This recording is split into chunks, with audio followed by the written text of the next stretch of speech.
ஹர நம பார்வதி பதயே ஹர ஹர மகாதேவ. தென்னாடுடைய சிவனே போற்றி, எந்நாட்டவர்க்கும் ஆரூர் அமர்ந்த அரசே போற்றி, சீரார் திருவையாரா போற்றி போற்றி. விண்ணாளும் தேவர்க்கும் மேலாய வேதியனை, மண்ணாளும் மன்னவர்க்கும் மாண்பாகி நின்றானை, தன்னார் தமிழளிக்கும் தன்பாண்டி நாட்டானை, பெண்ணாளும் பாகனை பேணு பெருந்துறையில் கண்ணார் கடல் காட்டி நாயேனை ஆட்கொண்ட அண்ணாமலையானை பாடுதுங்கா நம்மானாய். சித்தம் தெளிவீர்கள் அத்தன் ஆரூரை பத்தி மலர்த்தூவ முத்தி ஆகுமே. ஓட்டை மாடத்தில் 9 வாசலும் காட்டில் வேவதன் முன்னம் கடலடி நாட்டி நான்மலர் தூவி வலம் செய்யில் வாட்டம் தீர்த்திடும் வாயூரீசனி. நீரூரும் செஞ்சடையாய் நெற்றிக்கண்ணாய் நிலாத்திங்கள் துண்டத்தாய் நின்னை தேடி ஓரூரும் ஒழியாமே ஒற்றித்து எங்கும் உலகமெல்லாம் திரிதந்து நின்னை காண்பான். தேரூரும் நெடுவீதி பற்றி நின்று திருமாலும் நான்முகனும் தேர்ந்தும் காணாது ஆரூரா ஆரூரா என்கின்றார்கள் அமரர்கள்தம் பெருமானே ஆரூராயே. கார்புருவும் கருங்கூந்தல் செவ்வாய் வெண்ணகை பச்சை கன்னியொடும் தார்கமழ் பூங்காந்தளந்தோட் குமரனொடும் மணிசிங்காதனத்து மேவி சீர்பரவுவான் புலவர் நிறைந்தன யாவையும் நல்கி சிறப்பின் வைகும் வார்ப்புணல் சூழ்வயல் கமலை தேவர்கள் சிந்தாமணியை மனத்துள் வைப்பான். சித்தி தருநாதன் தென்கமலை வாழ்நாதன் பத்தி தருநாதன் பரநாதன் முத்தி பெருநாதன் ஞானப்பிரகாசன் உண்மை தருநாதன் நம் குருநாதன். எல்லோருக்கும் வணக்கம். எல்லாம் வல்ல ஆரூர் அஜபாநடன கமலவசந்த தியாகராஜ பெருமான் திருவருளையும் எம்குடி ஆளும் தருமயாதீன குருமகா சன்னிதானங்களுடைய குருவருளையும் சிந்திக்கிறேன். திருவான்மியூர் மருந்தீச்சரத்தில் நடைபெற்று வரும் சிவபோகச்சார தொடர் சொற்பொழிவு நிகழ்ச்சியில் இந்த மாதம் முதல் வகுப்பு. சென்ற மாத வகுப்பிலே நாம் 25வது பாடலை சிந்தித்திருந்தோம். அந்த பாடலிலே நான் யார் என்ற கேள்விக்கு விடை சொல்ல முனைகிறார். காயம் கரணம் முதல் 4ற்கும் காரணம்தான் ஆய இருள் மாயை அது என்றால் தூய பொருட்போதனே செங்கமலப் பொற்பாதனே என நீ ஏதென்று சொல்லாய் இனி என்று தொடங்குகிறார். 2வது பகுதியாக பிரிக்கப்பட்டிருக்கக்கூடிய பாடல் தொகுப்பிலே சிவபோகசாரத்தில் ஆச்சாரியருடைய இலக்கணத்தை வரையறை செய்து கொண்டு வருவார். அவரை நாம் சிவமாய் ஏன் பாவிக்கிறோம், சிவபெருமானுக்குரிய எந்த குணங்கள் எல்லாம் இவர் பேரிலும் விளங்க காண்கிறோம், எதனால் குருவே சிவம் என கூறினன் நந்தி என்ற அந்த திருமூலர் வாக்கு நம்முடைய ஆச்சாரியர்கள் விஷயத்தில் தெள்ளென தெளிகின்றது என்பதையெல்லாம் பேசிக்கொண்டு வருவார். அது ரொம்ப முக்கியமான ஒரு பிரமாணம். திருமந்திரத்திலே திருமூலதேவநாயனார் சொல்லுவது குருவே குருவே சிவம் என கூறினன் நந்தி என்று சொல்லுவார். நந்தி பரம்பரையில் ஞானமரபின் முதல் ஆச்சாரியராக நந்தியம்பெருமானை பார்த்து நந்தி பரம்பரை என்றுதான் சொல்லுவோம். அதனால்தான் நந்தி பொறித்த செங்கோல் எல்லாம் கொண்டு ஆச்சாரியர்களுடைய இலக்கணமாகவே நந்தியம்பெருமானை பார்க்கிறோம். எந்த இடத்தில் நந்தியம்பெருமான் பொலிகிறாரோ அங்கு சிவகடாட்சம் பரிபூர்ணம் என்று பொருள். அவர் மூலமாக எல்லா ஆச்சாரியர்களையும் சேர்த்து நாம் அங்கே வணங்குகிறோம். நான் அத்தனை ஞானமரபும் அங்கிருந்து தொடங்கியது தான். அந்த விதத்தில் நந்தி எம்பெருமானுடைய வாக்கிற்கிணங்க குருவே சிவம் என்று கொண்டதாக திருமூலதேவநாயனார் கூறுகிறார். இறைவன் வகுத்த ஆகமங்களிலும் இது அந்த அளவிலேயே கொள்ளப்படுகிறது. அதனால்தான் ஆச்சாரியர்களுக்கு நாம் குரு பூஜை முதலியவற்றையெல்லாம் எடுத்து செய்யும் போது சிவபெருமானுக்கு என்னென்ன உபச்சாரங்கள் உண்டோ அது எல்லாவற்றையும் ஆச்சாரியர் தலையிலே ஏற்றி அவருக்கும் செய்து வைத்து நாம் கொண்டாடுகிறோம்.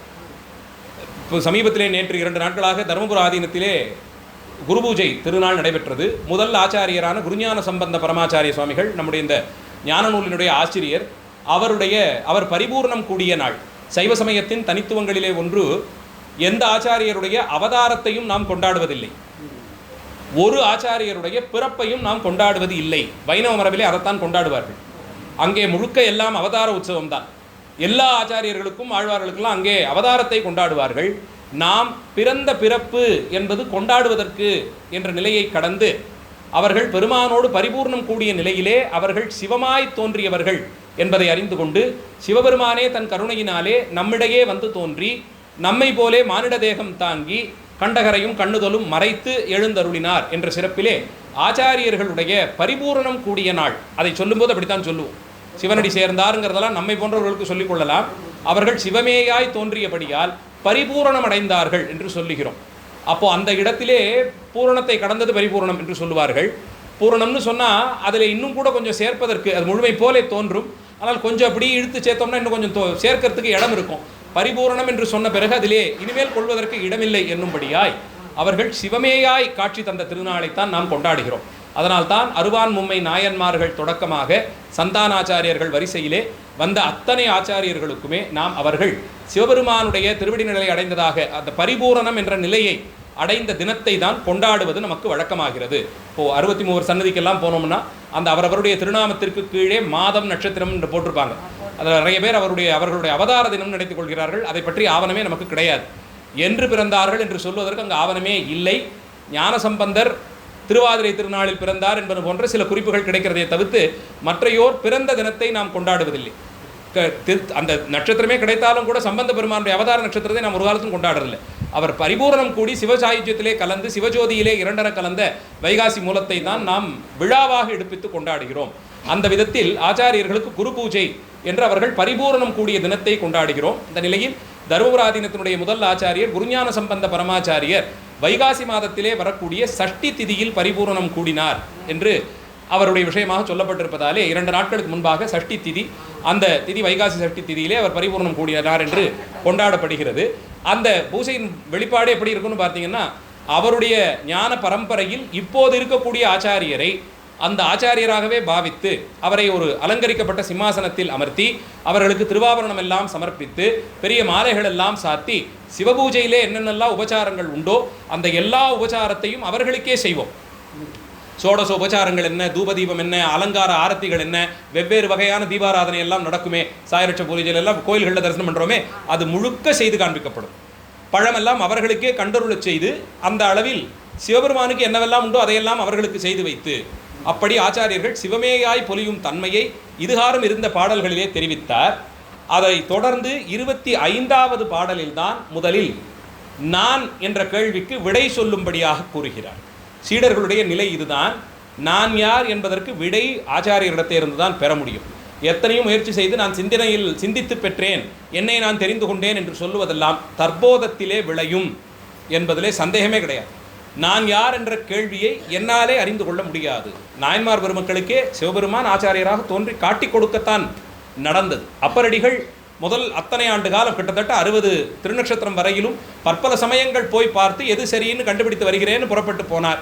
அதையெல்லாம் கடந்து ஒரு இடத்தில் பெருமான் தடுத்தாட்கொண்ட பிறகுதான் அவர் ஞானப்பொலிவு நமக்கு தெளியும்படியாக அமைந்தது. சுந்தரமூர்த்தி சுவாமிகளுக்கும் அதே அளவில் தான் 16 பிராயத்திலே திருக்கல்யாண தன்றுதான் தடுத்தாட்கொண்டான். அந்த நிலையில் ஞானசம்பந்த பிள்ளையாருக்கும் 3 வயதிலே அதுவரையில் இருந்த நிலையில் இருந்தார். அதன் பிறகுதான் அவருடைய ஞானம் பொலி. அப்படி நான் என்று நம் ஆச்சாரியர்கள் ஒருவருமே முயற்சி பண்ணதில்லை. எதுங்கிறது நான் என்ற கேள்விக்கு விடையை நான் தேடி வருகிறேன் ஒருத்தருமே முயற்சி பண்ணது கிடையாது. அப்படி செய்வதை தற்போதம் என்ற நிலையில் அதுவும் ஆணவத்தின் வெளிப்பாடுன்னு நிப்பாட்டிடுறோம். நான் யார் என்ற கேள்வியோடு நான் இருக்கிறேங்கிற அளவில் அதை தெளிவு செய்து கொடுன்னு பெருமானிடத்தை விண்ணப்பம் வைக்கலாமே தவிர நானே சிந்தித்து தெளிந்தேன்னு சொன்னாலே அங்கே ஆணவம் வந்து விடுகிறது. நான் என்ற சப்தம் அங்கே வந்ததாலேயே அது ஆணவமாகி விடுகிறது. அது போலே புறப்பட்ட நிறைய அந்தந்த அளவிலே தத்துவ ஞானிகள் சிலர் உண்டு. நீங்கள் கவனித்தீர்கள் என்றால் அது போன்று இருக்கக்கூடிய பெரும்பான்மை அமைப்பிலே அதை ஒரு அமைப்பாகவே கூட நிறுவி விடுவார்கள். ஆனால் அதை தொடர்ந்து அந்த ஞான மரபை சுமந்து வருவதற்கு ஆட்கள் இல்லாமல் அங்கே தொக்கி நிற்கும். அது ஒரு நிறுவனமாக கூட மாறிடும். இப்படி உபதேசம் பண்ணவர்கள் மூலமாக வாய்த்த நிறுவனங்கள் அநேகம் உண்டு. நிறைய செல்வம் எல்லாம் கூட சேர்த்துடுவாங்க. ஏதோ தர்ம காரியங்கள்லாம் நடந்து வரும்.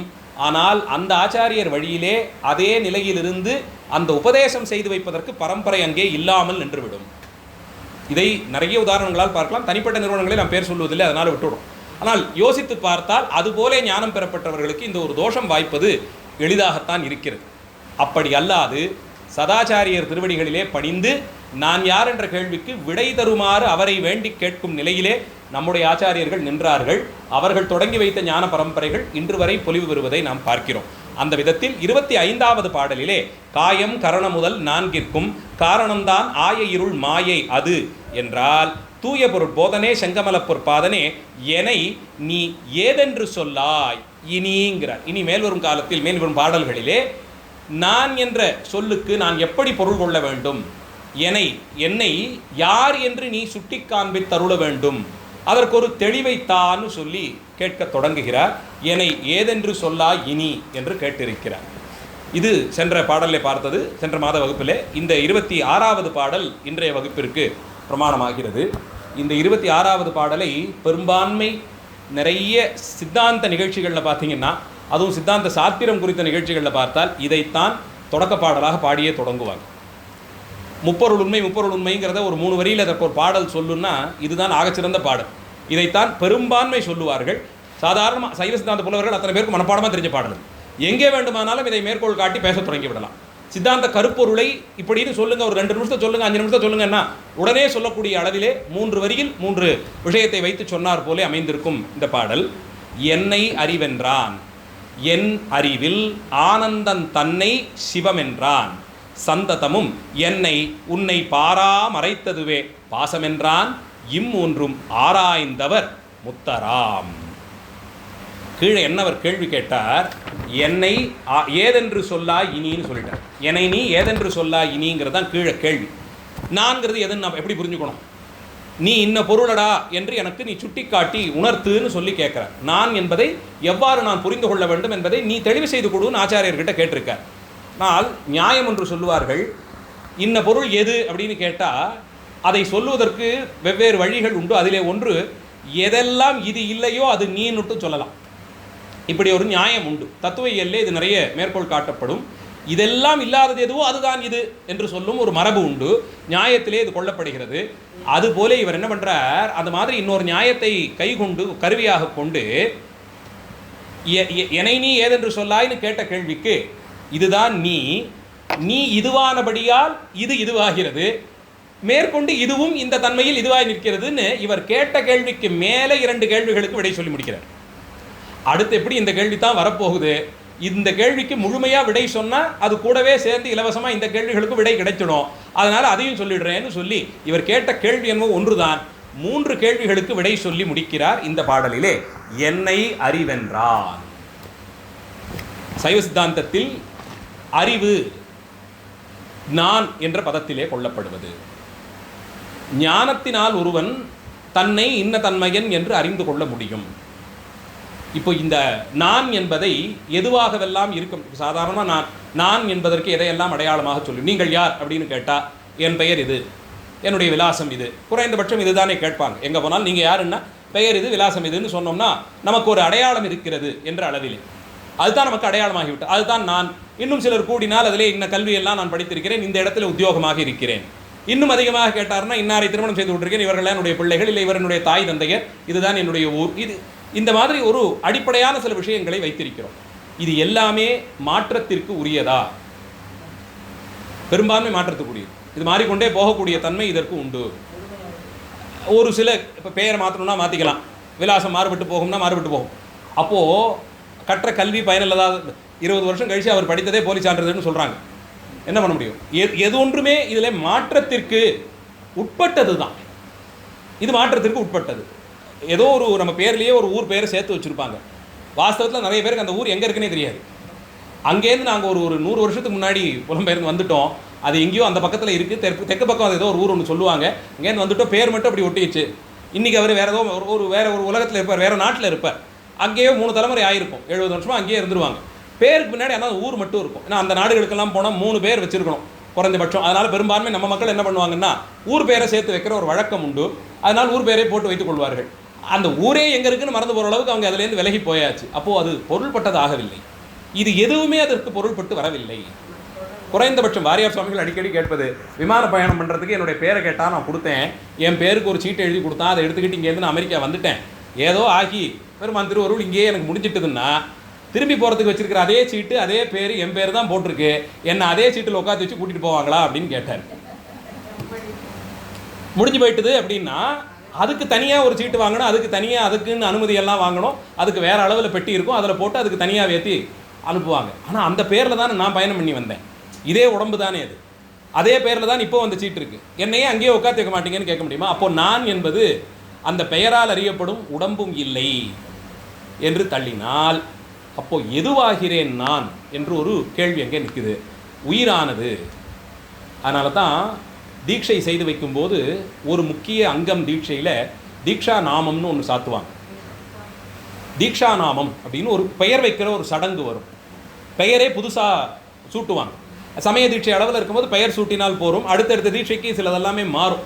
இன்னும் ஆச்சாரிய அபிஷேகம் எல்லாம் செய்து கொள்ளும்போது இந்த உடம்போடு வாய்த்த இந்த பிறவியையே துறப்பார்கள். அதற்கு அவர்களே உட்கார்ந்து அவர்களுக்கே இறுதி சடங்கெல்லாம் செஞ்சு முடிச்சிருவாங்க. அவங்க கண்ணால் அவங்களே செய்வாங்க, தானே உட்கார்ந்து. ஏன்னா அந்த அந்த பக்குவம் அவங்களுக்கு வந்துட்டுது. இறுதிச் சடங்கை தாங்களே தங்களுக்கு செய்து கொண்டு முடித்து விடுவார்கள். அப்போ தாய் தந்தையர் சம்பந்தத்தால் பெற்ற இந்த உடம்பை இந்த கிரியைகள் எல்லாம் செய்து மனசளவில் இது அழிந்து விட்டதுன்னு நினச்சிட்டேன். ஆச்சாரியரை சம்பந்தப்படுத்தி கொண்டு அவர் வழியிலே அதுக்கப்புறமா அப்பா யாருன்னு கேட்டால் அவங்க பேரை போட முடியாது. குருமா சன்னிதானங்கள் தர்மபுராதீனத்தில் இருந்தால் முதல்ல வெளிநாடெல்லாம் போகிறதுக்கான முயற்சிகள் மேற்கொண்டார்கள்.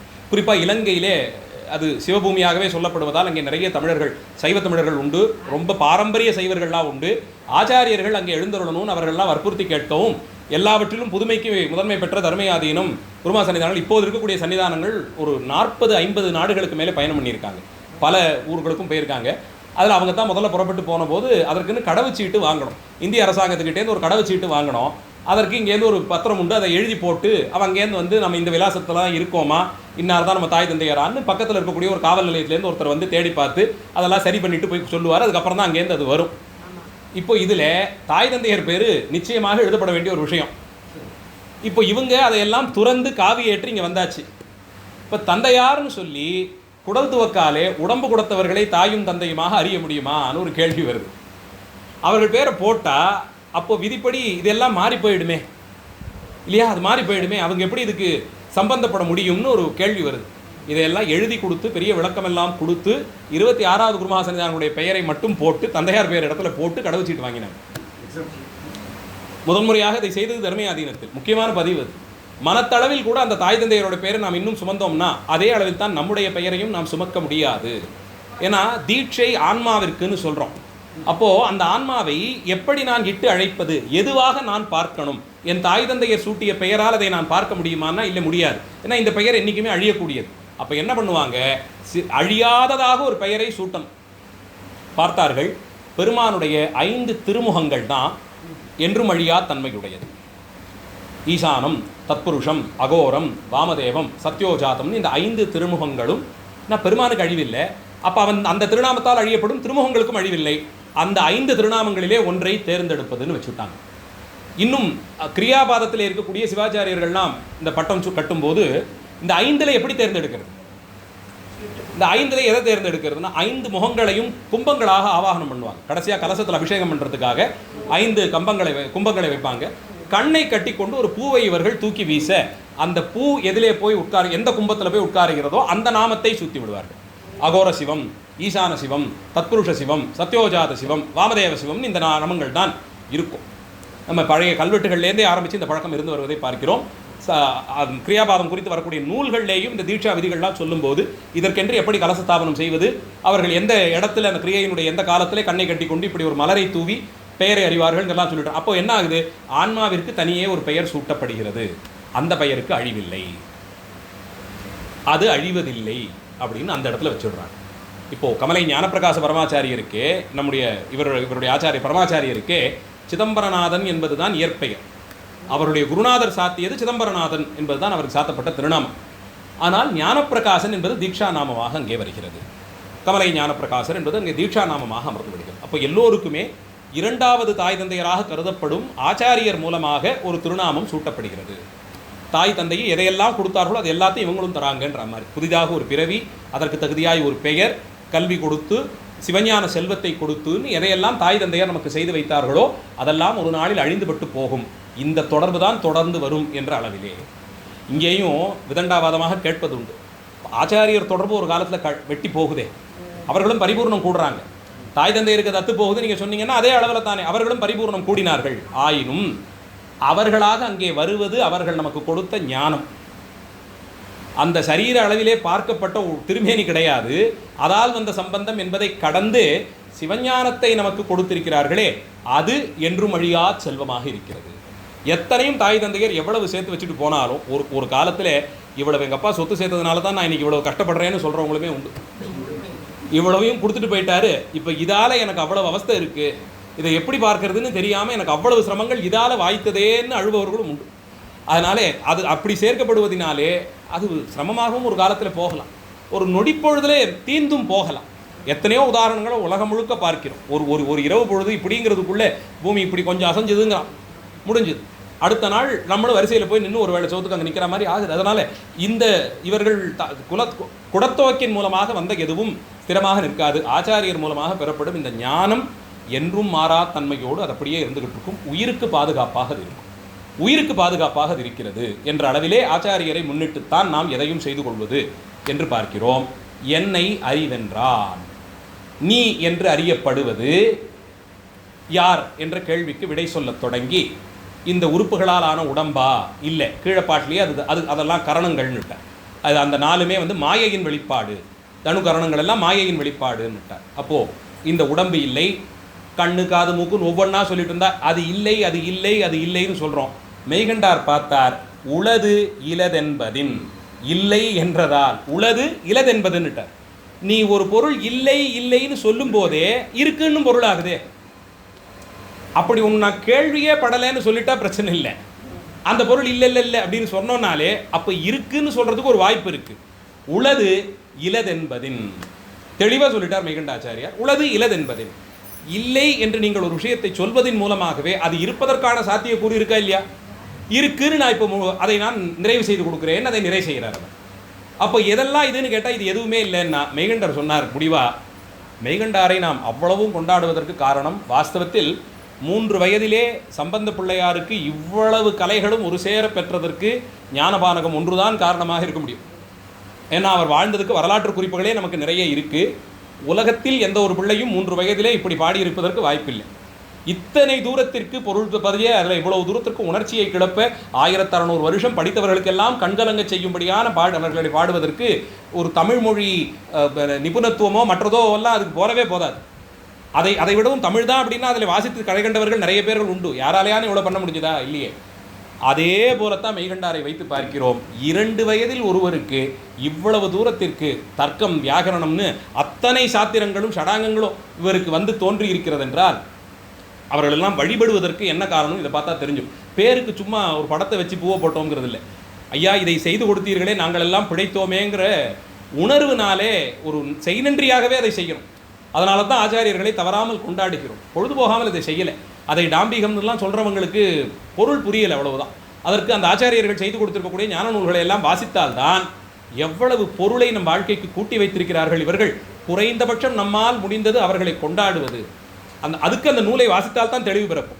அதை வாசித்து முடிந்தவர்கள் இவர் கொண்டாடத்தக்கவர் அப்படிங்கிற அளவிலே அவருக்கு ஒரு குரு பூஜை எடுப்பிப்பதோ, குறைந்தபட்சம் அவருடைய திருவுருவ படத்தை வீட்டில் வைப்பதோ, ஒரு பூவாவது அவர்கிட்ட வணங்குவதோ ஒரு செய்நன்றி போலே செய்ய வேண்டியது குறைந்தபட்சம். அந்த அளவில் எது இல்லை என்று நீ சொல்லுகிறாயோ அதுதான் உன்னை இல்லை என்றே சொல்ல வைக்கிறது. இந்த ஆன்மா என்ற ஒன்றை சூன்ய ஆன்மவாதிகள் என்று பௌத்தர்களுக்கு ஒரு பேர் உண்டு. பௌத்தர்களில் 4 பிரிவினைகள் உண்டு. ரொம்ப விசேஷமாக சொல்லுவாங்க. புத்தர் இறந்துவிட்டு போனார், அவரை எடுத்து வைக்கிறதுக்கு முன்னாடி 4ஆக பிரிஞ்சுட்டாங்க சீடர்கள். பௌத்தத்தை ஏன் நம்ம ஆச்சாரியர்கள் அப்படி கண்டிக்கிறாங்கன்னா இது ஒன்று தான் காரணம். இன்னைக்கு சொல்லப்படுற பௌத்தம் எல்லாம் பௌத்தமே கிடையாது. அதெல்லாம் அரசியலுக்காக வாய்க்கு வந்தபடி சொல்கிற பௌத்தம், அதெல்லாம் பௌத்தத்துக்கு சேர்த்தியே கிடையாது. உண்மையாக பௌத்தத்தை வாசித்தவன் யாருமே இன்னைக்கு இவங்க சொல்லிட்டு இருக்கிற பௌத்தத்தெல்லாம் மதிக்கவே மாட்டான். அது சும்மா ஒரு வண்டி ஓட்டுற வண்டியில் ஒரு புத்தர் சிலையை வச்சுட்டா பௌத்தன்னு நினச்சிக்கிறாங்க. அதெல்லாம் கிடையாது. அதெல்லாம் வேடிக்கை தனம் இவங்க பண்ணுறதெல்லாம். உண்மையாக புத்தன் பேசினது அப்படியே எடுத்து வாசித்தோம் என்றால் வர்ணாசிரமத்தில் அவருக்கு நல்லாவே நம்பிக்கை உண்டு, நல்ல நம்பிக்கை உண்டு, தெளிவாக நம்பிக்கை உண்டு. இன்னார் தான் தலைமை பதவிக்கு வரணுங்கிறத வர்ணத்தின் அடிப்படையிலேயே சொல்கிறார். அதெல்லாம் மாற்றுக்கிறதே கிடையாது. ரொம்ப தெளிவாக சொல்லிடுறார். புத்தன் பேசியதுன்னா திரிபீடிகையை மட்டும்தான் வச்சுக்கிட்டு பார்க்கணுமே தவிர்த்து 20ஆம் நூற்றாண்டில் இதுதான் புத்தர்னு நினைத்து கொண்டு பேசியதெல்லாம் கணக்கில் கொள்ளவே முடியாது. திரிபீடிகை மட்டும்தான் பார்க்கணும். அதில் அவர் ரொம்ப தெளிவாக இருக்கார், ரொம்ப தெளிவாக இருக்கார். அதனால் அந்த அளவில் அவர் பதவிக்காகவே ஆசைப்பட்டு 4ஆக பிரிகிறது. அவர் சிஷ்யர் கூட்டமே 4ஆக அன்றைக்கே பிரிஞ்சிடும். அவர் போய் சேர்ந்த அன்றைக்கி 4ஆக பிரிஞ்சாச்சு. பிரிந்தவர்கள் ஆனால் எல்லாரும் ஒன்றுத்தில் ஒன்றா நின்னாங்க. என்னென்னா ஆன்மான்னு ஒரு பொருளே கிடையாதுன்னாங்க. சூன்ய ஆன்மவாதிகள் அப்படின்னு அவர்களுக்கு பெயர். ஆன்மான்னு இல்லை, அப்படி எதுவுமே கிடையாது, இந்த உடம்பு தான், கண்ணால் பார்க்குறல இந்த உடம்பு தான், இது தான், இதை பார்த்துக்கோங்கிற அளவில் தான் அது இருந்தது. அந்த சூன்யான்மவாதிகள் அந்த பௌத்தர்களைத்தான் பார்த்து உளது இலதென்பதின் பெறப்பட்டதுன்னுட்டார். ஆன்மான்னு ஒன்று இல்லை அப்படின்னா எதை வைத்து அதை நீ சொல்லுகிறாய் அப்படின்னு கேட்டால் அவன் சிந்திக்க ஆரம்பிக்கிறான். இல்லைங்கிறது எதை வைத்து சொல்லுகிறாய்? உடம்பு கண்ணுக்கு நேராக தெரியுது, இது இருக்குது. அது செயலாற்றுவதற்கு உறுப்புகள் இருக்குது. கண்ணுக்கு புலப்படாத உள்ளுக்குள்ளே நிறைய உறுப்புகள் இருக்குது. அதையெல்லாம் தோல் போத்தி வச்சிருக்க, அது இயங்கி கொண்டு இருக்கிறது. அது ஓய்வு தேவைப்படும் போது அது ஓய்வு எடுக்குது, அப்புறமா விழிக்கிறது, ஏதோ வேலைகள்லாம் செய்யுது. இது எல்லாவற்றிலுமே சிந்திக்கும் திறன் என்ற ஒரு அந்த தன்மை, அனுபவத்தை சேகரித்து வைத்துக் கொள்ளும் இடம், கருணை முதலிய குணங்களை தேவைப்படும் போது வெளிப்படுத்தும் தன்மை, இதெல்லாம் எங்கிருந்து வருகிறதுன்னு கேட்டா அங்கே விடையில்லாமல் இருக்கிறார்கள். அதெல்லாம் அது அப்படியே இருந்தது, அது அப்படியே இருந்தது அப்படிங்கிறான். கருணைன்னு ஒரு குணத்தை எடுத்துப்போமே, காதுக்கு தனியாக கருணைன்னு ஒரு குணம் உண்டா? கண்ணுக்கு தனியாக ஒரு கருணையின் குணம் உண்டா? வாய்க்கு தனியாக கருணையின் ஒரு குணம் உண்டா? உடலில் இருக்கக்கூடிய மற்ற உறுப்புகளுக்கு கருணை என்ற ஒரு குணம் உண்டா? ஆனால் அது அப்போ எங்கேருந்து புறப்பட்டு வருது? அந்த குணத்தை வெளிப்படுத்துவதற்கு ஒரு ஒரு ஒரு உயிர் துன்பப்படுவதை பார்க்கும்போது குறைந்தபட்சம் கண் கலங்குதே, ஓடிப்போய் அதை தடுக்க முடியுமான்னு கால்கள் பரபரக்குதே, அங்கே அந்த துன்பப்படுற உயிரை தூக்கி பிடித்துக் கொள்ள கைகள் துடிக்குதே. இதெல்லாம் எதன் மூலமாக பெறப்பட்டது? எதன் வெளிப்பாடாக இதெல்லாம் வருகிறது கேட்டால் அவன்கிட்ட பதில் இல்லை. அதனால்தான் அது மயக்கரவாதம்னு சொல்லி பாடல் தோறும் வைத்து கண்டிக்கிறார் ஞானசம்பந்த பிள்ளைகள். சுவாமிகள் ஒரு பாட்டிலே ஒரு பதிகத்திலேயும் மறவாததை கண்டித்து வருகிறார். இருக்குறளாக பாடி 2 வரியில பாடினா கூட, இருக்கிறதுல குறைவான வரிகளில் 2 வரியில பாடினா கூட தவறாது அதிலேயும் பௌத்த சமணவாதத்தை கண்டிப்பதற்கு காரணம், அது முழுக்க அறிவுக்கு பொருந்தாததாய் பொய்யே வடிவமாக இருப்பதாலே அதை படித்து ஒருவன் குழம்பி தவிக்கக்கூடாதுன்னு நம்ம பேரில் அவர் கொண்டிருந்த ஆதங்கத்தினாலே செய்கிறார். அவர்களை சாடுவதால் சுவாமிகளுக்கு என்ன நடக்க போகுது? என்ன கிடைக்க போகுது? யாரையுமே அவர் சார்ந்தில்லை என்ற போது பௌத்தனையோ சமணனையோ அவனிடம் இருந்த தோஷங்களை எடுத்து சொல்லுவதால் சுவாமிகளுக்கு என்ன வாய்க்க போகுது? நம் பேரில் இருந்த ஆதங்கத்தால். நிச்சயமாக நம் காலத்திற்கு பிறகும் இது இங்கே இருக்கும். அப்போது இருப்பவர்கள் இதிலே விழுந்து குழம்பிப்பட்டு போகக்கூடாது, இதிலே சிக்கி தவித்தால் இதிலிருந்து மீள்வதற்கு வாய்ப்பு இல்லை என்ற அளவிலே அதனுடைய குறைகளை எல்லாம் எடுத்து சொல்லி சில இடங்களில் ரொம்ப காட்டமாகவே பேசியிருப்பார். ரொம்ப காட்டமாக அதை தட்டி வச்சிருப்பார். வேறு அது முழுக்க நம் பேரிலே கொண்டிருந்த ஒரு கருணையினாலே சுவாமிகள் இதையெல்லாம் செய்தார். அந்த அளவில் இது மயக்கவாதம், அதைத்தான் கண்டிக்கிறார். அதை அறிவு என்றொன்று உண்டு, அதுவே நீ என்ற நிலையிலே கொள்ளப்படுகிறது. என்னை அறிவென்றான். அடுத்தது, என் அறிவில் ஆனந்த தன்னை சிவமென்றான். அவர் என்னை நீ ஏதென்று சொல்லாய் இனின்னு தான் கீழே கேட்டார். நான் என்னன்னு சொல்லுன்னு தான் சொன்னார். ஆனால் அந்த ஒரு வரி கேள்விக்கு ஒரு வரியில விடை முடிக்க முடியாது. அறிவு என்று எது உணரப்படுகிறதோ, எதை கொண்டு இதையெல்லாம் நீ தெளிகிறாயோ அதுதான் நீன்னு வச்சுக்கோ. ஏன்னா அதனால தான் எனக்கு லாபம் வருது இல்லையா, எனக்கு அதனால தானே பயன் ஏற்படுகிறது. அறிவில்லாமல் இருந்த முடியுமா அப்படின்னு சிந்தித்தா, ஏதோ ஒரு கண் இல்லை ஒரு காது இல்லை கொஞ்சம் மந்தமாக தான் கேட்கும், இது எல்லாத்துலேயும் பிழைச்சிடலாம். அறிவில்லை என்ற நிலையிலே ஒருவரால் என்ன செய்ய முடியும்? அதுதான் நீங்கிற ஆன்மா அறிவின் வடிவாய் உன்னை சிந்திக்க தூண்டும்படியாய் உன்னுடைய நினைவுகளை உள்ளே இருந்து அது சிவிட்டி கொண்டே இருக்கக்கூடியது எதுவோ அதுதான் என்னை அறிவென்றான். மேலே அந்த அறிவினுள் எது செயலாற்றுகிறது, எதை கொண்டு நீ தெளிவு பெறுகிறாய் என்றால் ஆனந்தம் தன்னை சிவன் என்றான். ஆனந்தம் தன்னை சிவன் என்றான். ஞானசம்பந்த பெருமான் தில்லை பதிகத்திலே முதல் பதிகத்திலே கற்றாங்கிரியோம்பி கலியை வாராமை செற்றார் வாழ்த்தில்லை பதிகத்திலேயே சொல்லிடுவார், சிற்றம்பலமேய இறைவன் கடலேத்தும் இன்பம் இன்பமே. நெத்தி பொட்டில் அடித்தார் போல சொல்லிடுறார். இறைவனை வழிபடுதல் தவித்து வேறொரு இன்பம் இல்லைங்கிறார். அதை தவித்து வேறு இன்பம் இல்லை என்று சொல்லுகிறார்.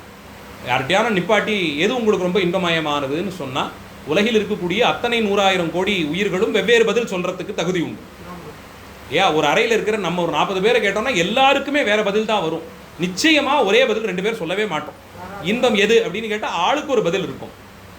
அப்படியா அப்படின்னு கேட்டுட்டு இந்த இன்பம் எவ்வளவு நேரத்திற்கு வாய்க்கும், எப்போதாவது அந்த இன்பம் துன்பமாய் மாறுவதற்கு வாய்ப்புண்டா, அது கசந்து விட்டு போகிறதுக்கு வாய்ப்புண்டான்னு கேள்வி கேட்டால் நிச்சயமாக அதுக்கு எல்லாரும் ஒரே மூலம் பதில் சொல்லுவோம். நிச்சயமாக சொல்லுவோம். அதில் மாற்று கருத்தே இல்லை.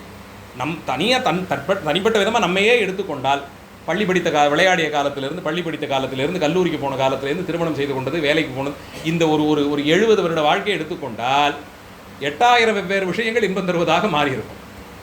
இதுதான் அந்தந்த காலத்திற்கு ஒன்றை பிடித்து கொண்டு இதுதான் நமக்கான இன்பம் என்று நம்பி வாழ்ந்து வந்த ஒரு நிலையில தான் நாம் இருக்கோம்.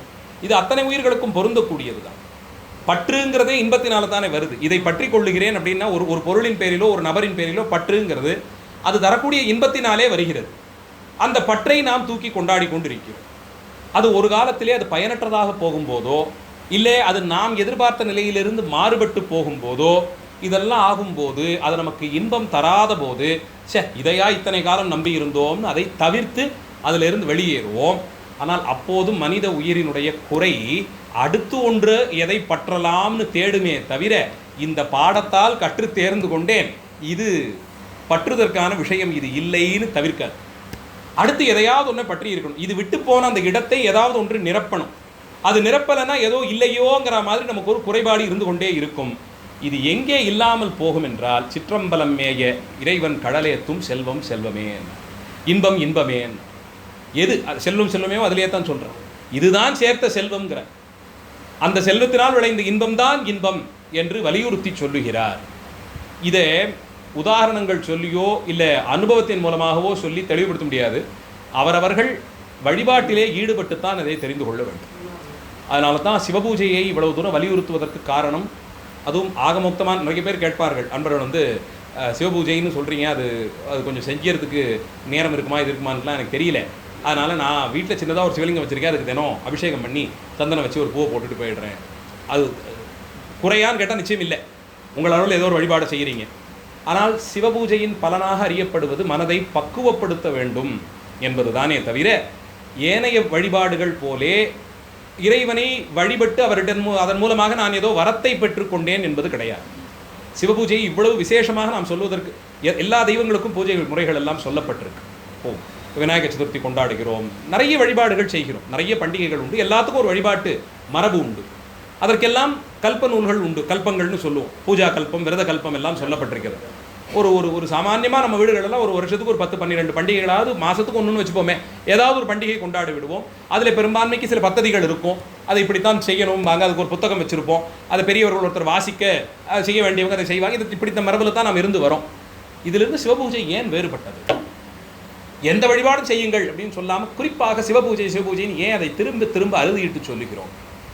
உள்ளபடியே சிவபூஜை வழிபாடு என்பது சிவபெருமான் இருக்கார், அவரை பூஜித்தால் நமக்கு நன்மை செய்வார் என்ற நிலையை கடந்து நான் யார் என்ற தெளிவை எனக்கு பெற்று தருவார், தான் யார் என்ற உண்மையை எனக்கு காண்பித்து தருவார், தனக்கும் அவருக்குமா எனக்குமாக இருக்கக்கூடிய அந்த சம்பந்தத்தை நிலைப்படுத்தி கொடுப்பார். அதன் மூலமாக கிடைக்கக்கூடிய நிகர லாபம் என்ன? மனிதர்கள் தானே, நம்ம லாபத்தை பார்த்து தான் எதையும் செய்வோம். இதன் மூலமாக கிடைக்கிற நிகர லாபம் என்ன? எதெல்லாம் பொய்யோ அதெல்லாம் எனக்கு வெட்ட வெளிச்சமாகிவிடும். இதிலிருந்தெல்லாம் தள்ளி இருங்கிறது எனக்கு தெள்ள தெளிவாக உணர்த்தப்பட்டு விடும். அதிலிருந்து தள்ளி இருக்கிற வரைக்கும் நான் ரொம்ப இன்பமாக இருக்கிறத உணரத் தொடங்கிவிடும். அதை நான் உணரத் தொடங்கி விடுவேன். அதனால்தான் செல்வன் கடல் ஏற்றுவதே செல்வம் என்றும் இறைவனை வணங்குவதே இன்பம் இன்பம் என்றெல்லாம் அறிவுறுத்தி வந்திருக்கிறார்கள். எதனால் நான் மகிழ்வேன் அப்படின்னு கேட்டால் பெரும்பான்மை காசு பணம் வந்து விட்டால் மகிழ்வேங்கிறான். கொஞ்சம் அனுபவப்பட்டவங்க அப்பா உடம்பு சரியாக இருந்துட்டா போகிறோம், காசு பணம்லாம் 2ஆம் பட்சம் தான், போகிற மட்டும் உடம்பு சரியாக இருந்தால் எனக்கு அதுவே பெரிய மகிழ்ச்சின்னு சொல்லுவோம். அது ஒரு காலத்துக்கும் மாறி வரும். இது எல்லாவற்றையும் கடந்து இதில் ஏதாவது குறை ஏற்பட்டால் கூட மனம் நோகாதபடிக்கு இன்பத்திலேயே நம்ம வைக்கக்கூடிய திறமை சிவபூஜைக்கு உண்டுங்கிறதுனால தான் அதை இன்னும் விசேஷமாக சொல்லி வருகிறோம். உள்ளுக்குள்ளே இது போய் செய்யக்கூடிய வேலைகள் நாம் கொண்டாடக்கூடிய பண்டிகைகளுக்கு சொல்லப்பட்டிருக்கிற பദ്ധதிகளை விடவும் கல்பங்களில் சொல்லப்பட்டிருக்கிற விரதங்களை எல்லாம் விடவும் இன்னும் உயர்ந்ததாக இருந்தபடியால் வாஸ்தவத்தில் எல்லா ஆலயங்களுக்கும் சென்று வழிபடுவதை சைவர்கள் வைத்திருக்கிறார்கள் நம் பேரிலே ஒரு இது சொல்லப்படுகிறது. வைணவர்களைப் போலே இங்கே அந்த சமய கற்புங்கிறது இல்லாமல் போய்விட்டது. எல்லா கோயிலுக்கும் போகிறோம், எல்லா இடத்துக்கும் போகிறோம், எல்லா வழிபாடும் செய்கிறோம் அப்படின்னு இதை ஏன் வைணவர்களை போய் முன்னே ஓடி போகவே கூடாதுன்னு அடித்து நிப்பாட்டலை அப்படின்னு நாம் கேட்கலாம். ஆச்சாரியர்கள் சொல்லியிருக்காங்க.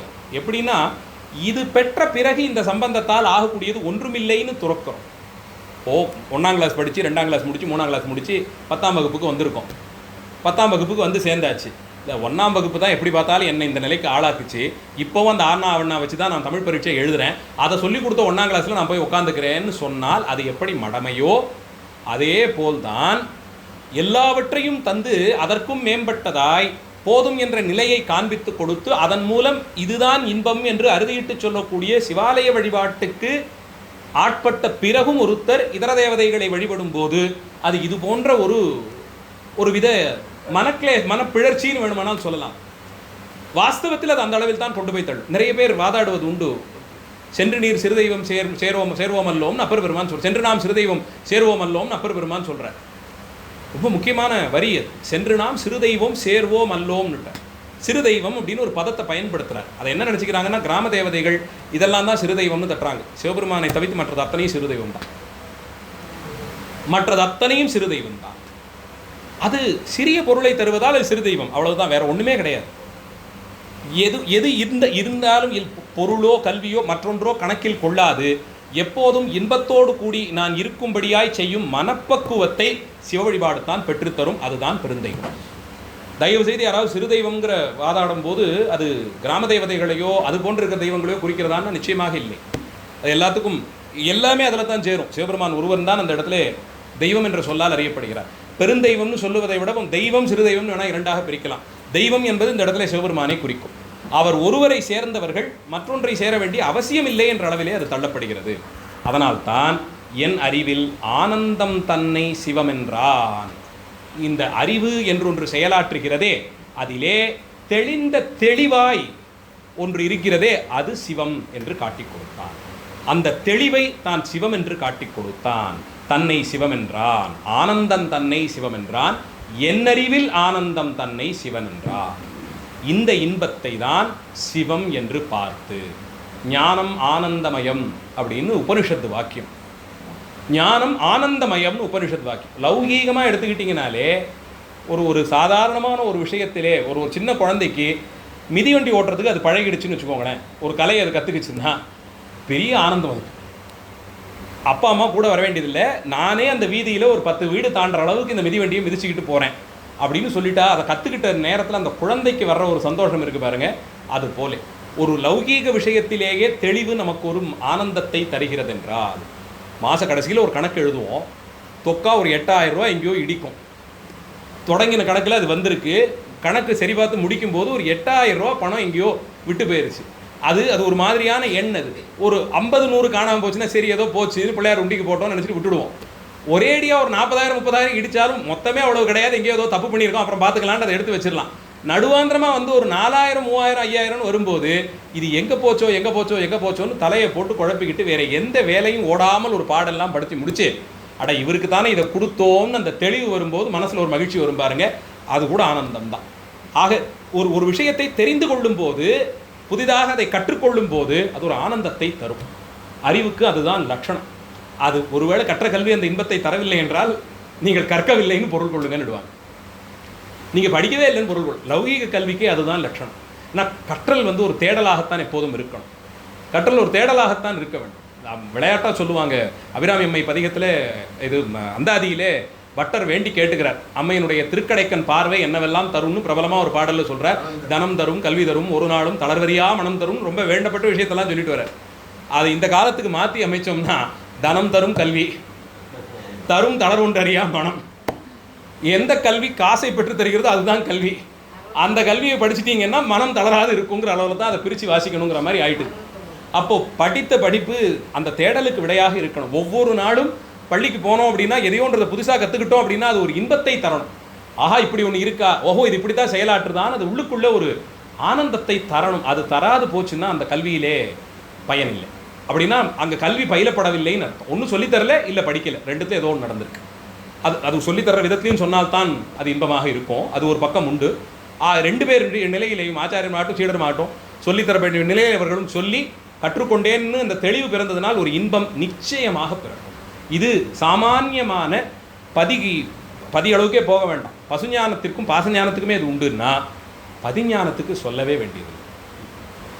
தத்துவத்தை இந்த அளவில் தெரிந்து கொள்கிறோம் அப்படின்னு சொன்னால் இதை ஒரு நிமிஷம் அதை அப்படியே வாழ்க்கையில் அதை நான் அழுத்தி போட்டு பார்த்தேன்னா, ஆஹா இதுதான் நானா, இப்போ இது தெரியாமல் தான் இத்தனை கஷ்டத்தில் நான் இருந்திருக்கேன் போல இருக்குன்னு ஒரு அடி எடுத்து வைக்க தொடங்கிட்டாலே அதுவே அது ஒரு இன்பத்திலே நம்மை கொண்டு சேர்த்து விடும். வாஸ்தவத்தில் சொல்லுகிறேன், அதன் பிறகு உலக இயல்பை, உலகிலே நாம் சந்திக்கக்கூடிய சவால்களை, அதற்கு விடை காணும் விதத்தில் எல்லாத்திலையும் மாற்றத்தை நீங்களே உணரத் தொடங்குவீர்கள்.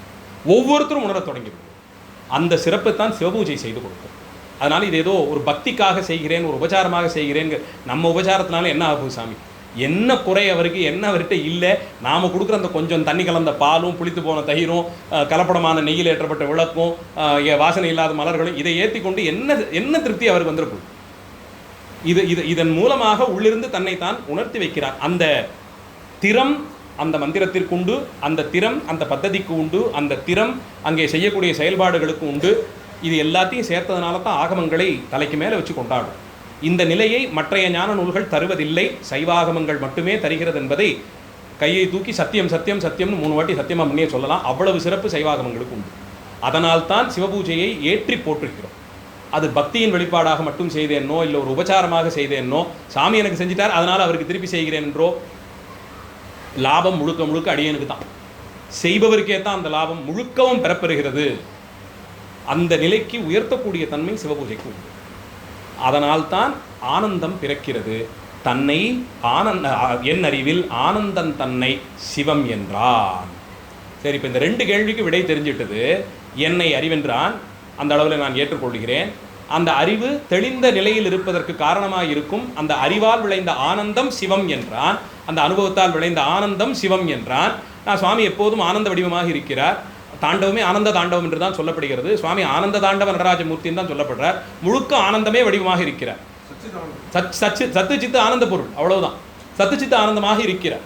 எல்லா மூர்த்தங்கள்லையும் இதை பார்க்கலாம். அதாவது மாகேஸ்வர மூர்த்தங்களுக்கு தத்துவ அடிப்படையிலே பார்க்க தொடங்கினோம் என்றால் நடராஜ மூர்த்தத்தையும் அதைவிட ஒசத்தியா சோமாஸ்கந்த மூர்த்தத்தையும் வைத்து நாம் கொண்டாடுகிறோம். வாஸ்தவத்திலே அடியன் ஒரு ரொம்ப வாசிச்சு ஒரு பெரிய சிவாச்சாரியர்கிட்ட கேட்டபோது சோமாஸ்கந்த மூர்த்தத்துக்கு கோயிலில் எங்கே இடம் சொல்லியிருக்கு. ஏன்னா பெரும்பான்மை இன்னைக்கு பார்க்குற ஆலயங்களில் மூலஸ்தானத்துக்கு நைருதத்தில் சோமாஸ்கந்தரை வச்சுருவாங்க, நிறுதி மூலையில் சோமாஸ்கந்தரை வைக்கிறாங்க. எல்லா கோயிலுமே பார்க்கலாம். பிரதட்சணம் பண்ணி வரும்போது சாமி கிழக்க பார்த்துருந்தாலும் மேற்க பார்த்துருந்தாலும் நிறுதி மூலையில் சோமாஸ்கந்தருக்கு இடம் கொடுத்துட்றாங்க. அதுதான் இடமான்னு சொல்லி கேட்டபோது சொன்னார், இல்லை பிரபலமாக சொல்லியிருக்கிறது, வாக்கா சொல்லியிருக்கிறது மூலஸ்தானத்துக்கு பக்கத்திலேயே வைக்க சொல்லுதுங்கிறார். இப்போ திருவாரூரில் இருக்கிற மாதிரி வச்சிருக்கிறது தான் ரொம்ப திட்டமாக வைத்திருப்பதுன்னே சொன்னார். அது அந்த அளவில் வைப்பது தான். யோசித்து பார்த்தால் காவேரி பிரதேசங்களில் பல திருத்தலங்களில் அப்படித்தான் இருக்குது. பாண்டிய நாட்டில் கூட புதிதாக திருப்பணி செய்யப்படாது, பழைய திருப்பணியே தொடரக்கூடிய தலங்களில் அப்படியே இருக்குது. நெல்லையப்பர் கோயில் உட்பட நெல்லையப்பர் கோயில் அப்படியே சுவாமி சன்னதிக்கு அடுத்த பிரகாரத்தில் சுவாமி சன்னதிக்கு பக்கத்திலேயே தான் உற்சவராக இருக்கக்கூடிய உமாமகேஸ்வர சுவாமி எழுந்தருளி இருப்பார். அப்போது அந்த மூர்த்தத்திற்கு இடம் சுவாமிக்கு பக்கத்திலேயே தான் சொல்லப்பட்டிருக்கு. சத்து பொருளாக சிவமும் சித்து பொருளாக சக்தியும் ஆனந்தமாக நடுவே ஸ்கந்த பெருமானும் காட்சி தர. முருகன் ஞானஸ்கந்தன், ஞானம் ஆனந்தத்தின் வெளிப்பாடு. அதனால தான் எந்த சிவாலயத்தில் சுவாமி என்ன மூர்த்தமாக என்ன திருநாமத்தோடு அழைக்கப்பட்டாலும் உற்சவ காலத்திலே வீதியிலே மூலஸ்தானத்தில் இருக்கக்கூடிய மூர்த்தியின் தத்துவமாக வெளியே எழுந்தருளுபவர் சோமாஸ்கந்தர் தான். அவரை வைத்துத்தான் கொண்டாடுகிறோம். யோகி போகிகள் 2 பேருக்குமே உரித்தான வடிவம். சில மூர்த்தங்களை போகிகளாக இருக்கக்கூடிய நம்மை போன்றவர்கள்லாம் உபாசிக்க வேண்டாம்னே விதிகள் சொல்லப்பட்டிருக்கு. அந்த மூர்த்தங்களுக்கெல்லாம் கொஞ்சம் கடுமையான விதிகள்லாம் உண்டு. அதை நாம் வழிபாட்டிலே கொள்வது, ஆலயங்களில் போய் கைகூப்பி வணங்குகிறோம், வழிபடுகிறோம், அதெல்லாம் உண்டு. வீட்டிலே ஆன்மார்த்தமாக வைத்து வழிபடும் போது அதை செய்வது இல்லை. ஆலயங்களிலேயே கூட கட்டுப்பாடுகளோடு தான் அந்த வடிவங்களை எல்லாம் பூஜிக்கிறார்கள். சில வடிவங்களெல்லாம் அந்த அந்த புராண சிறப்புடைய சில தலங்களில் மட்டும்தான் பிரதிஷ்டை செய்து வழிபடுகிறார்கள். எல்லா தலங்கள்லையும் அதை வழிபடுவது இல்லை. இதுக்கு பல காரணங்கள் எல்லாம் உண்டு. விசேஷ மூர்த்திகளாக சில தலத்தில் தான் அந்த மூர்த்தங்கள்லாம் இருக்க பார்க்கிறோம். குறிப்பாக சம்ஹார மூர்த்தங்கள் சில இடத்துல தான், நிகிரக மூர்த்தங்கள் சில இடத்துல தான் வைக்க பார்க்கிறோம். ஆனால் சோமாஸ்கந்த மூர்த்தம் சத்து சித்து ஆனந்தம்னு இறைவனுடைய அந்த முழுமை பெற்ற வடிவமாக இருக்கிறது. அதே காரணத்தால் தான் அம்பிகை பக்கத்திலேயே உட்கார்ந்துருக்கா. பெரும்பாலும் பழைய திருமேனிகளில் கூட தனியாக வைப்பதே இல்லை. அம்பிகை ஒரே பீடத்திலேயே 2 பேரும் பிரிக்க முடியாதபடிக்கு வீற்றிருப்பார்கள். சோமாஸ்கந்த மூர்த்தத்திலே சத்து பொருளா சுவாமியும் சித்தாக அம்பிகையும் ஞானத்தின் வெளிப்பாடாக நடுவே ஸ்கந்த பெருமானும் இருப்பதாக பார்க்கிறோம். அந்த அளவில் ஆனந்த வடிவனாக இவன் உள்ளே இருந்து செயலாற்றுகிறான். இதெல்லாம் தெரிந்த பிறகு என்னை உன்னி பாரா மறைத்ததுவே பாசம் என்றான். நான் அவன் என்ற அந்த 2ற்குமான பொருளை தெரிந்து கொண்டேன். அறிவு, அதில் இருக்கக்கூடிய ஆனந்தம்னு. ஆனால் இதை நான் ஏன் இதுகாரும் உணரவில்லை? அறிவோடவே தான் இந்த ஆனந்தம் இருக்கு, அதில் இருக்கக்கூடிய ஆனந்தம் இவன் என்றால் இதுகாரும் அதை நான் ஏன் உணரவில்லை? தனியே போய் தேட வேண்டியதில்லை, உள்ளுக்குள்ளே தான் அவன் இருக்கிறான் என்னும்போது வெளியே தேடாது உள்ளே தேடாமல் நான் ஏன் இருந்தேன் என்று கேட்டால், என்னை உன்னை பாரா மறைத்தது தான் பாடத்தில் உன்னின்னு வருது. உன்னி பாரா மறைத்ததுவே பாசம் என்றார். இந்த மாயை தொடக்கமாக ஆணவாதி மலங்கள் 3 ஆணவத்திலே தொடங்கி இருக்கக்கூடிய மும்மலங்களும் பாசப்பொருளாய் மறைத்து செயலாற்றுவதாலே என்னால் தான் என்ற அந்த தன்மையையும் உணர முடியவில்லை, என்னில் ஆனந்தமயமாய் இருக்கும் பரம்பொருளையும் உணர முடியாது தவித்தேன். இந்த பாசம்தான் அந்த அளவில் என் கண்ணை மூடி வைத்தது. பாசங்கிறத நாம் விவகாரமாக அதை பேசும்போது அன்புங்கிறத பாசம்னு பொருள் கொண்டிருக்கோம். பெரும்பாலும் சாதாரணமாக பேசும்போது அப்படித்தான் பொருள் கொண்டிருக்கோம். ஒரு அதையே காரணமாகவே எடுத்துக்கொள்வோமே. அந்த பாசங்கிற சொல்லே எதுக்கு பயன்படுத்தப்பட்டதுன்னா, ஒரு பொருளின் பேரில் ஒரு பற்று ஏற்பட்டு விட்டுச்சு, அது நம்மை அதோடு இறுக்கி கட்டிடுச்சு. பாசங்கிற வடமொழி சொல்லுக்கு கயிறுன்னு பொருள், வேற ஒன்றும் இல்லை.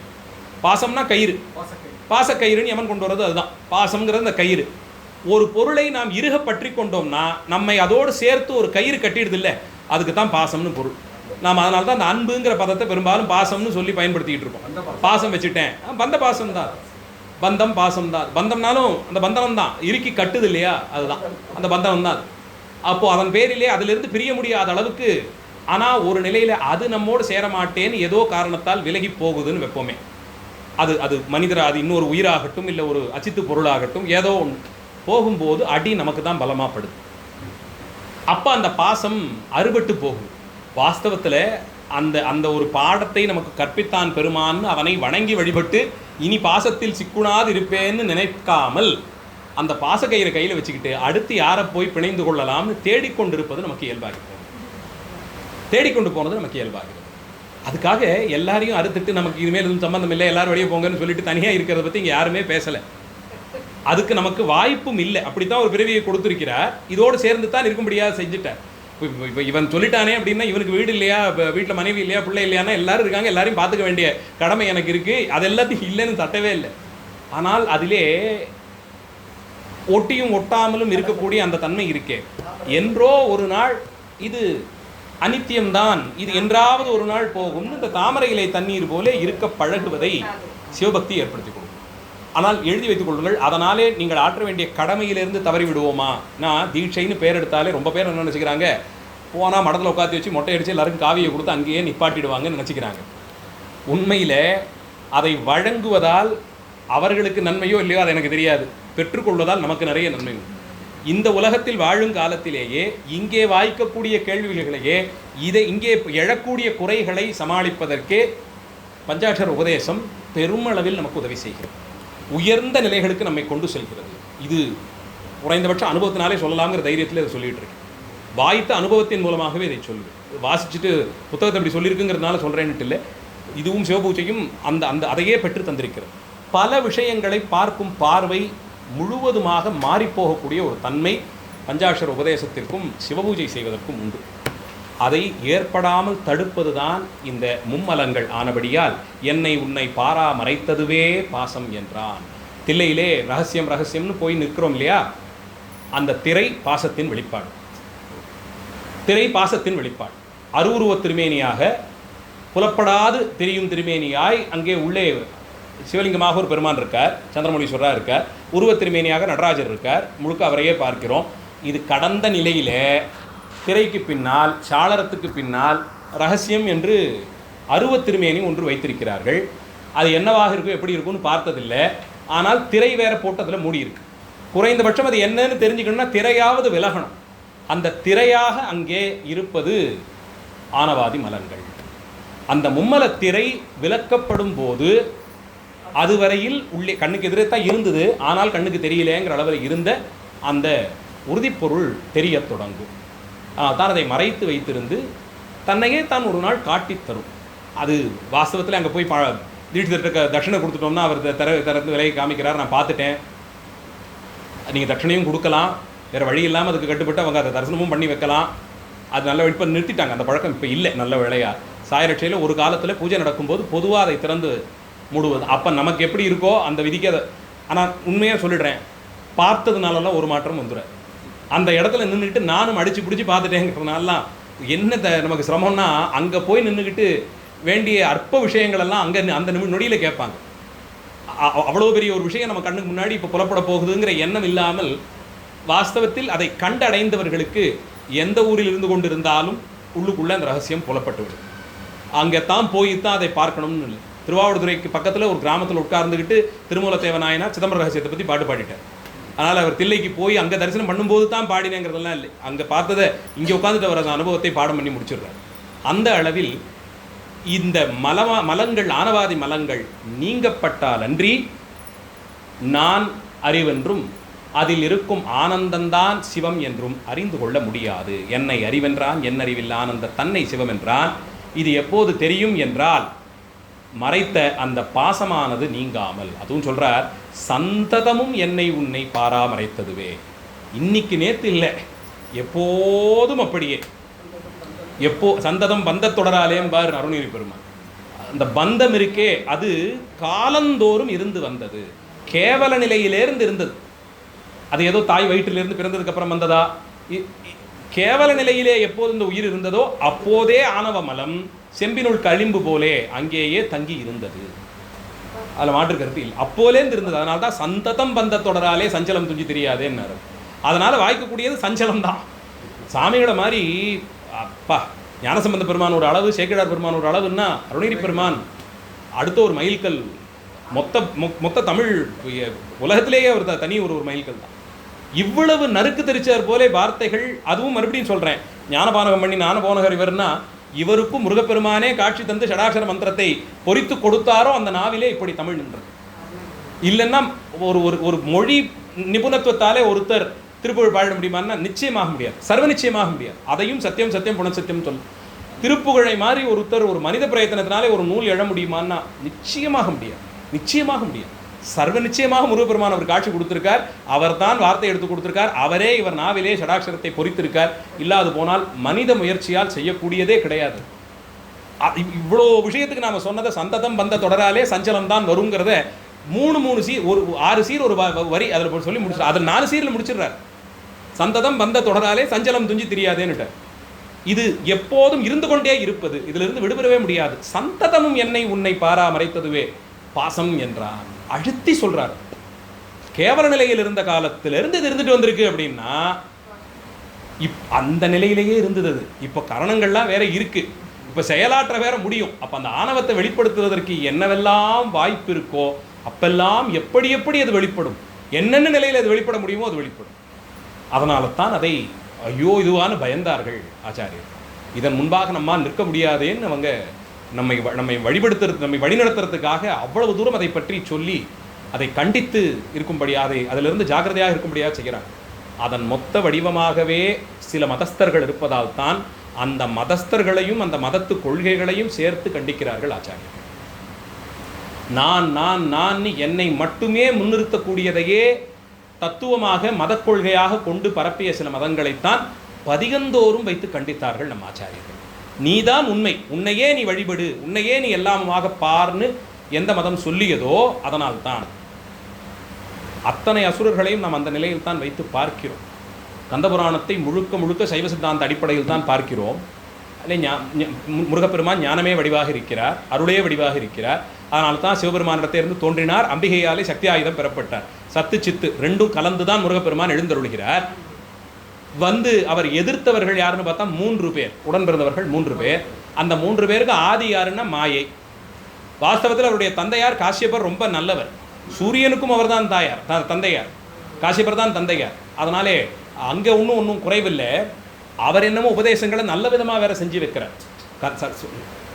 கந்தபுராணாசி நமக்கு கச்சிப சிவாச்சாரியார் தெளிவாக சொல்லிடுறார், உபதேசம் காசியப்பர்கிட்ட தான் முதல்ல ஆகுது. உத்தம உபதேசங்கள் எல்லாம் செஞ்சு வச்சிருக்காரு, உத்தமமான உபதேசங்களை செஞ்சு வைக்கிறார். ஆனால் எங்கே பயம் எங்கே ஏற்பட்டதுன்னு கேட்டால் அம்மா சொன்னது, மாயையினாலே. அங்கே அம்மானு பார்க்கறதுக்கு இல்லை, மாயையினாலே ஏற்பட்டது. ஆனால் பிள்ளைகள் கடைசியில் யார் சொன்னதை கேட்டாங்கன்னா அம்மா சொன்னதை தான் கேட்டாங்க. அப்பா சொல்கிறத கேட்பாங்களா இருக்கும், செயலாற்றுவதுன்னு அம்மா சொன்னபடிக்கு தான். அதனால் தந்தையார் சொன்ன அத்தனை உபதேசத்தையும் கேட்டுக்கிட்டாங்க. பெரிய தவம் பண்ணாங்க, சிவபெருமானை நோக்கி அத்தனை பெரிய தவம் பண்ணி கடைசியில் தங்களை தாங்களே ஆகுதியாக கொடுத்துட்டாங்க. ஒவ்வொரு தம்பியாக உள்ள விழுந்து கடைசியில் சூரபத்மன் விழப்பழி தான் சிவபெருமான் காட்சி தந்து தான் என்ற தன்மையை அழிந்த நிலையில் அவர்களுக்கு அனுகிரகம் பண்ணணும்னு வந்து நின்றார். ஆனால் மாயையினுடைய செயல்பாடு நான் தன்னையே தான் முன்னிறுத்தினார்கள், தன்னையே தான் முன்னிறுத்தினார்கள். அதனாலே அழிந்துபட்டு போனார்கள். அத்தனை அசுரர்களுக்குமே இதுதான் சொல்லப்பட்டிருக்கிறது, அத்தனை அசுரர்களுக்கு இது சொல்லப்பட்டிருக்கு. பிரபலமாகவே எடுத்துப்போமே, வைணவ புராணத்திலேயே கூட இந்த ஹிரண்யகசிபுன்னு சொல்லப்படுற ஒருத்தன் எதை முன்னிறுத்தினான்? என்னை வழிபடுங்கள்னு சொல்லி முன்னிறுத்தினான். நான் தான் தெய்வம், என்னை வழிபடுங்கள் அப்படின்னு சொல்லி முன்னிறுத்த தொடங்கினான். ஆனால் அவனுக்கு என்ன பேர்? ஹிரண்யகசிபு. அதுக்கு நேரடி பொருள் என்னென்னா தங்கத்தால் ஆடை உடுத்தியவன், உடம்பெல்லாம் தங்கமயமாக இருந்ததுன்னு பொருள். அவனுக்கு உடன் பிறந்தவன் ஒருத்தன் இருந்தான், அவனுக்கு இரண்யாட்சன்னு பேர். அதுக்கு என்ன பொருள்? தங்கம் போன்ற கண்கள், கண்கள் மினுக்குமா தங்கம் மாதிரி, அக்ஷம் இரண்யாட்சம். இந்த 2 பேரும் புத்தனுக்கு உண்டு. நிகண்டுகளே சொல்லியிருக்கு இந்த 2 பேரும் புத்தனுக்கு உண்டு.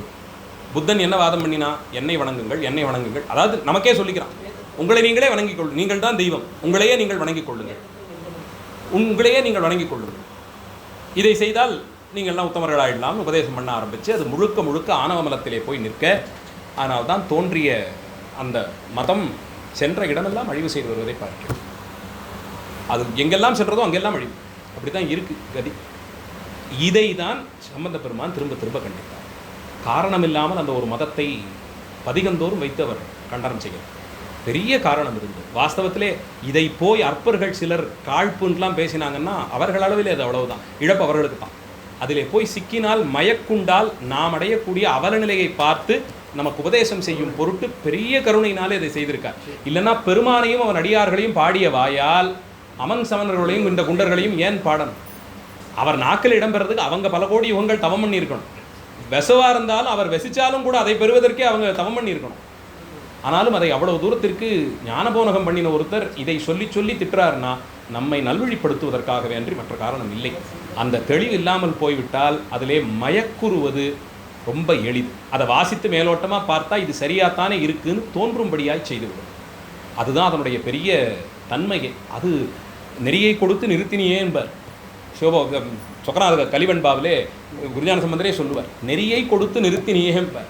இதுதான் நெறின்னு காட்டி கொடுத்தும் கூட என்ன அந்த இடத்துல நிற்பாட்டிட்டியேங்கிற, அந்த அளவுக்கு இன்னும் பக்குவம் வரலன்னு அந்த இடத்துல கொண்டு போய் நிறுத்தினியேங்கிற, மாற்றி விடுறியே, அப்படி மடைமாற்றுறியேங்கிற மாதிரி சொல்கிறேன்.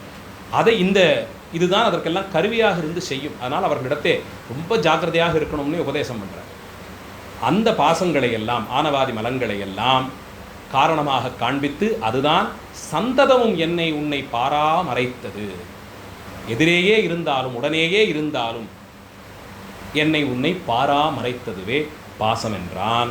இம்மூன்றும் ஆராய்ந்த அவர் முத்தராம். இந்த 3 பொருள்களையும் நான் இறைவன் என்னை இறைவனிடத்தே இருந்து பிரித்து வைக்கக்கூடிய பாசம், பதி பசு பாசம், இந்த 3இன் தெளிவும் பெறப்பட்டவன் முத்தர். பெற்றவன்ல ஆராய்ந்தவர்.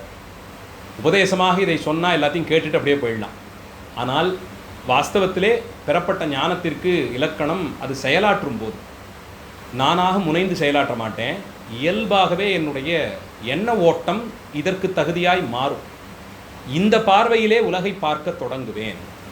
இதுவரையில் இப்படி ஒரு இக்கட்டு வந்ததுன்னா சிவஞான உபதேசம் பெறாத நான் என்ன முடிவெடுத்தேனோ அதிலிருந்து மாறுபட்டதாக என்னுடைய முடிவு இருக்கும்.